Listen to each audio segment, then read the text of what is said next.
Hello, my name is Roman Bagley. I will be presenting the creation of the sun, moon, and plants painted by Michelangelo in the Sistine Chapel. This is the painting itself.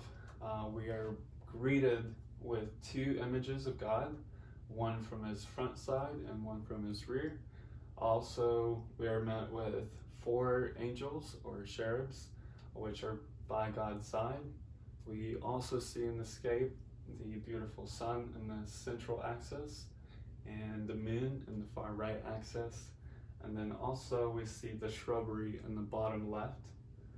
And that is the whole composition of the creation of the sun, moon, and plants. So the date behind it, in 1508, Michelangelo was commissioned by Pope Julius II, which we see on the right over here, to paint the Sistine Chapel. The daunting project only took 4 years to complete. Originally, Pope Julius wanted Michelangelo to paint the 12 apostles, and that was going to be it, just the 12 apostles. And Michelangelo took that idea and scratched it and came up with his own, and that is what we see today, the entirety of the Sistine Chapel. All Michelangelo's idea and work. And Michelangelo was also 33 years of age at the start of the Sistine Chapel.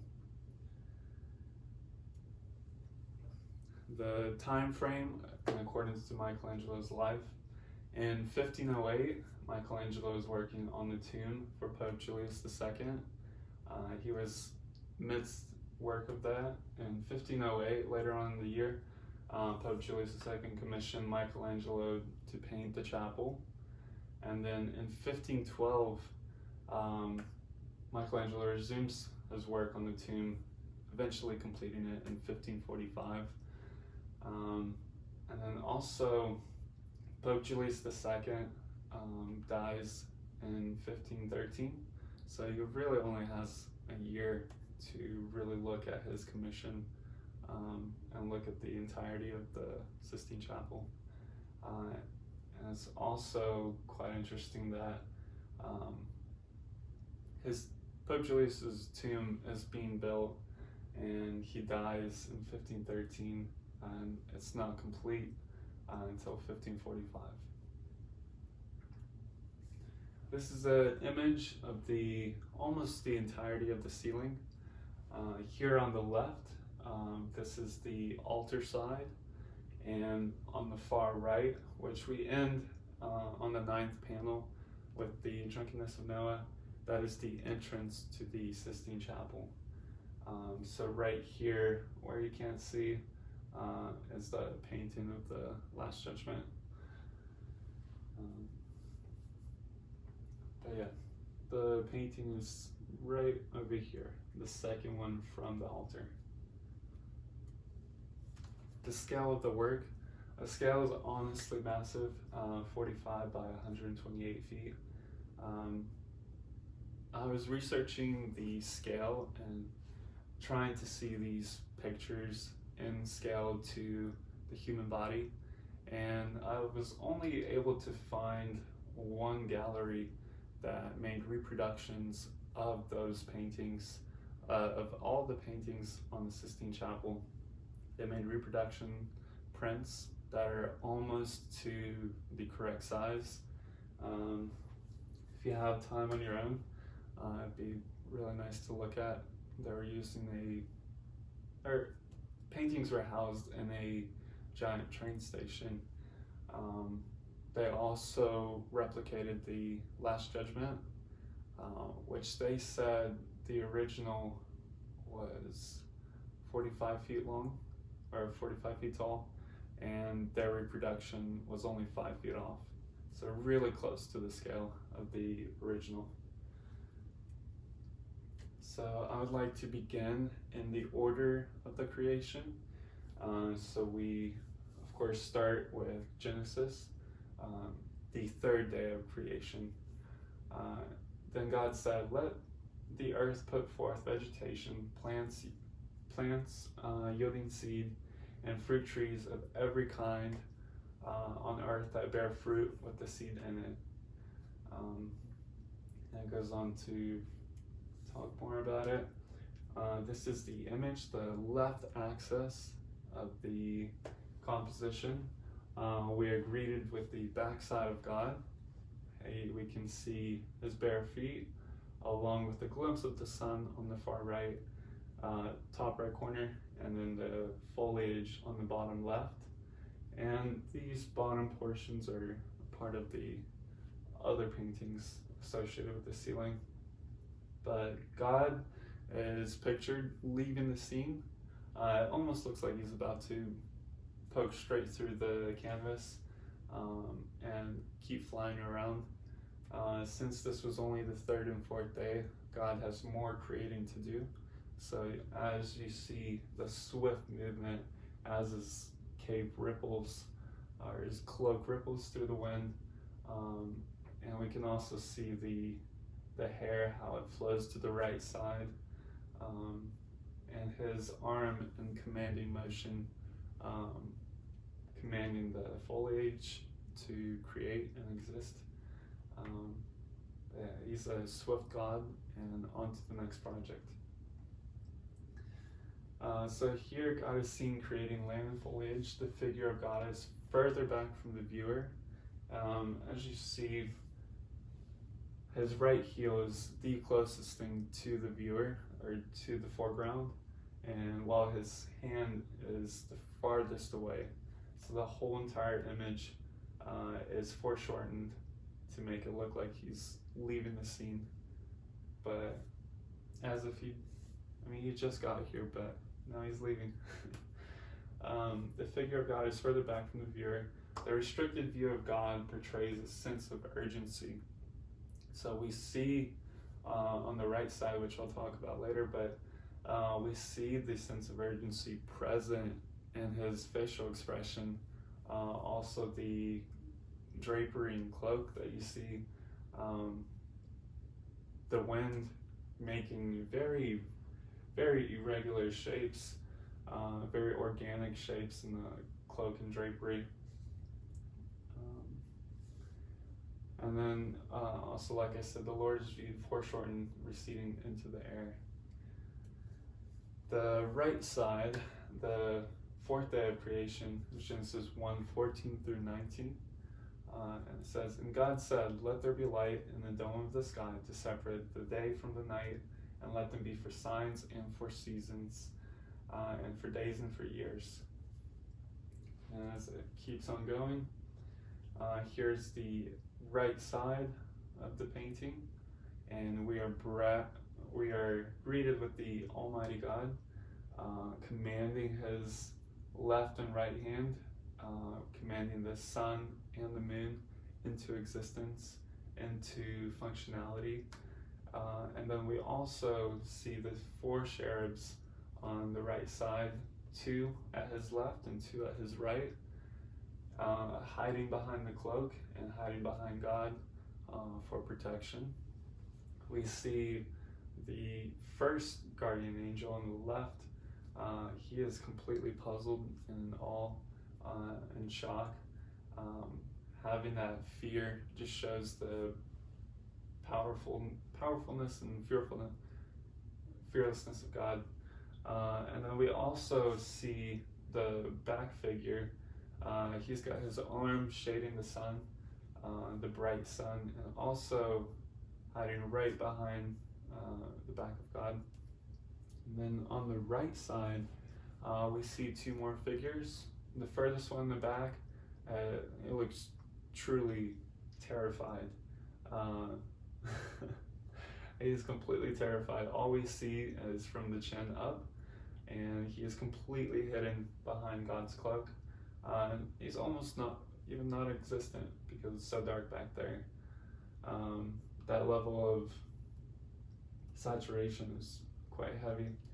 And then the figure in the foreground, we see has a head garment, almost just looks like a scarf of some type, but the angel is wrapping it around his head and hiding, and also tucking him closer to God, hiding away from the darkness of the moon.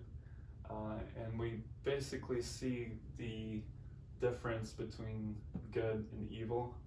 And as God created both of those things coming from the top, God is instantly leaving the evil night of the moon and trying to bring the good of the creation further to the foreground, further, and as we see, let's see further. I'm sorry. As we see, the whole entire composition switches over, and the sun being in the central axis divides that shift, which we see in the interpretation of the next scene, which was the third day, where God is leaving the composition. He is omnipresent, omnipotent. Is here 1 second and gone the next.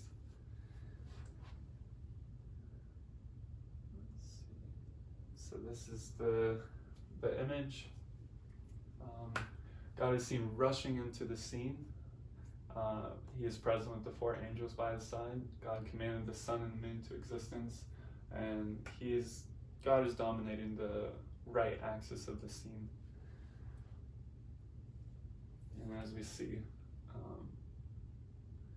God is almost fully spread out, his arms fully stretched out, commanding the 2 planets into motion.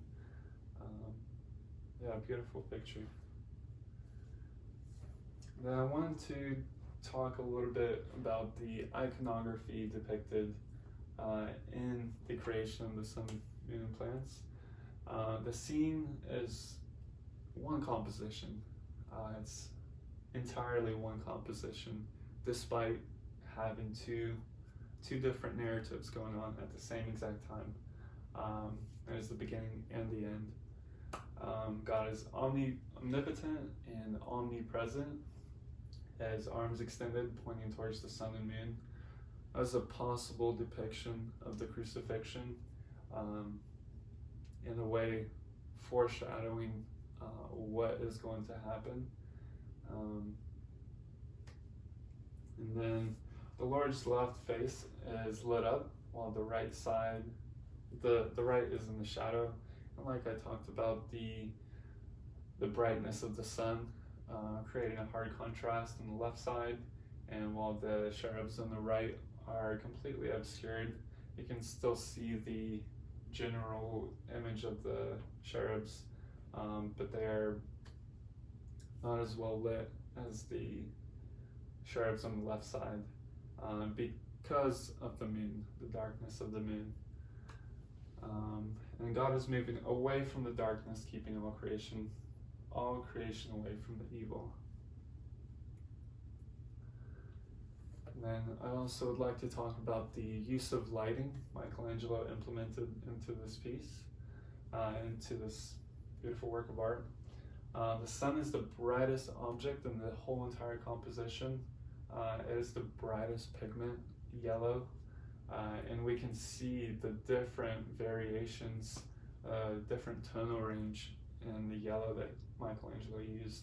The yellows, the oranges, and the little bits of red really bring out the sun, along with the curvature following the directional lines of the spherical shape, to symbolize that it's a spherical object, the bright almighty sun.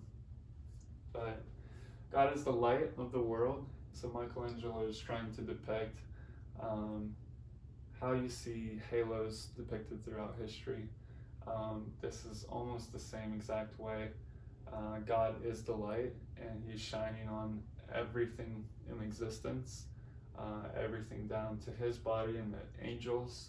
And as you see on the right over here, the angel's face is completely contrasted on his forehead, his nose, cheeks, and eyebrows, along with his shoulder.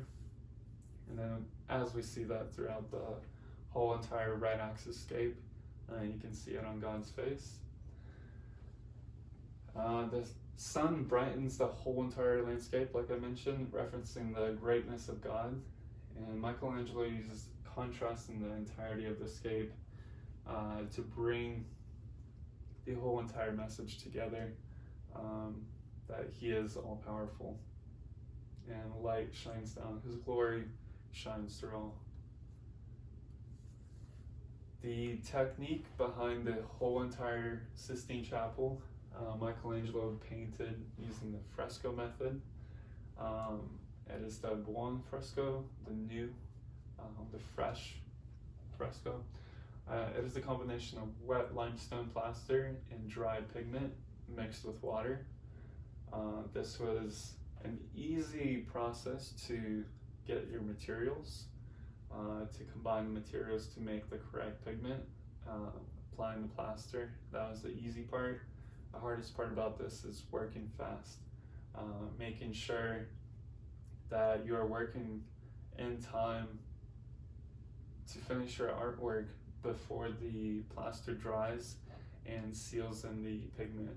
There's a chemical reaction going on with the limestone that fuses with the air molecules, which creates the dry pigment. The dry pigment mixed with water in combination with the wet plaster, the wet limestone plaster, creates the huge drying bind. It's a binder, a drying agent that binds it and permanently seals it into the wall, which is a really incredible type of painting method. And throughout history, we can go back and look at Egyptian frescoes that are still up today. Of course, they're worn and torn a little bit, but the fact that artifacts and art like that still exist today is truly incredible. I would also like to mention, throughout my study on the creation of the sun and moon and plants, I was not able to find any detailed sketches, or any sketches for the matter of fact, pertaining directly to the creation of the sun, moon, and plants. And the only image that I saw suitable in reference to the image of God that we see in the painting is the sculpture of Moses, which Michelangelo completed after the creation of the Sistine Chapel. As we see, he created it from 1513 to 1515. And Wallace stated in his book, recalling the awe-inspiring features of Moses, God in the creation of plants and the sun and moon hurtles towards us in an awkwardly bent pose. Here on the right is Moses sitting down in a chair holding his tablet. This particular statue is at 9 feet tall, so it's more than life size. As you see on the left is the sculpture of Moses, and then on the right is the figure of God depicted in the creation of the sun, moon, and plants. And I just wanted you to see the sternness that we as a viewer can translate. As we look at Moses' face, the characteristical structure in his forehead, we see the L-shaped, along with God's face, we see that nice L shape, same kind of symmetry, the same kind of aggression and deep power. And as you see, his eyebrows are raised, they're pointed out, along with the beautiful outline of the eyes. As you see, Michelangelo made God's eyes quite darker, the liner, along with the dark pupil, and dark characteristics that we see throughout the outline of the body, along through the hair, and also the facial hair is very similar in how they relate. So in the compare and contrast, the physique of Moses, the way his body is positioned, does not match up the image of God, but the face, I believe, strongly suggests that Michelangelo took information from his creation painting and instilled it into the creation of Moses, which is a beautiful sign. So I also was able to find this etching done by Domenico Cunego.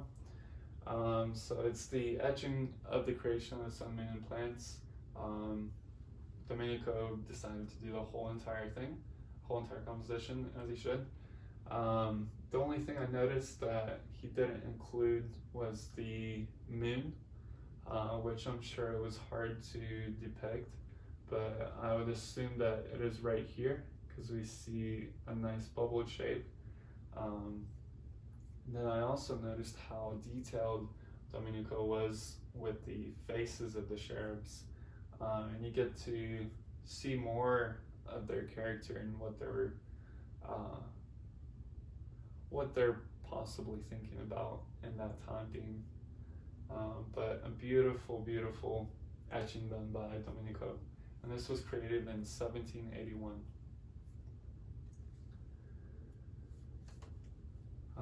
I'd like to mention Wallace. So Wallace had his own section, briefly talking about the creation of the sun, moon, and plants.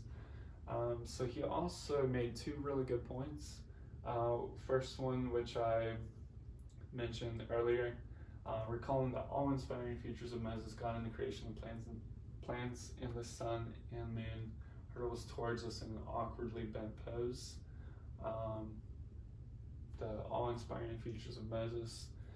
And then the second one talks about we are left with a most unusual glimpse of God's backside, a view of the deity described in the Bible, but seen only by Moses on Mount Sinai, which was from Exodus 34. Well, it pertains to Exodus 34, 21 through 23, when Moses went up on top of Mount Sinai to get the tablets from the Lord, and Moses is the only figure and only biblical figure to ever witness the Lord, or witness God. But yeah, it's two beautiful pieces of information. And then Vasari also talked about the creation of the sun, moon, and plants briefly. He said, in the second scene, with the most admirable judgment and ingenuity, Michelangelo depicted the moment when God creates the sun and moon, where he is supported by many putty and shown to be awesome by means of the foreshortening of his arms and legs. And I love how Vasari stated the most admirable judgment and ingenuity done by Michelangelo. The fact that he depicted 2 days of creation into one is honestly mind-boggling. And then we have Condivi. Condivi also talks about the creation of the sun, moon, and plants. He says, he seems to follow you, showing his whole back down to the soles of his feet, a very beautiful thing which demonstrates what foreshortening can do. And Condivi is talking about how God, when you look at the creation of the sun, moon, and plants, if you look at God's image and you see his eyes, they follow you throughout the whole entire chapel. As in, God is all-seeing. He sees whatever you're doing at all times, which is a beautiful, beautiful picture and representation.